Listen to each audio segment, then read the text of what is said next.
Hi hello ನಮಸ್ಕಾರ. ಇದು ನಿಮ್ಮ ಪ್ರೀತಿಯ ಮನಗಳ ಗೆಲ್ಲೋ ಮಾತುಗಾರ ಪಂಚಾಯಿತಿ ವೆಂಕಟೇಶ್.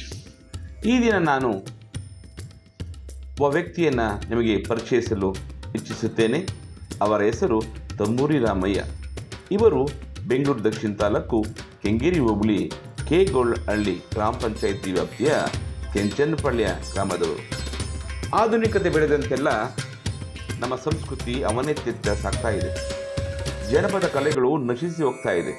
ಆದರೂ ಕೂಡ ಲಾವಣಿ ಪದ, ತತ್ವಪದ, ರಾಗೇಕಲ್ಲು ಪದಗಳು ಜನರ ಮನಸ್ಸಿನಲ್ಲಿ ದೂರ ಆಗ್ತಾ ಇದೆ. ಇಲ್ಲೊಬ್ಬ ವ್ಯಕ್ತಿ ಕಳೆದ 30 ವರ್ಷಗಳಿಂದ ಈ ಜನಪದವನ್ನೇ ತನ್ನ ಉಸಿರಾಗಿಸಿಕೊಂಡು ಸದಾ ಹಾಡುತ್ತಾ ಜನರಲ್ಲಿ ಸಾಮಾಜಿಕ ವಿಡಂಬನೆಯನ್ನು ಮಾಡ್ತಿದ್ದಾರೆ, ಜೀವನವನ್ನು ಕಳೀತಾ ಇದ್ದಾರೆ. ಆ ವ್ಯಕ್ತಿ ಯಾರಂತ ಈಗಾಗಲೇ ಗೊತ್ತಾಗಿದ್ದಿಲ್ಲ. ಇವರೇ ತಂಬೂರಿ ರಾಮಯ್ಯ. ಇವರ ಜೀವನದಲ್ಲೇ ಬೆಳೆದಂಥ ಕುಂಬಳಕಾಯಿಗಳಿಂದ ಈ ಒಂದು ತಂಬೂರಿನ ತಯಾರಿಸಿ ಉಚಿತವಾಗಿ ಜನರು ಕೊಡ್ತಾ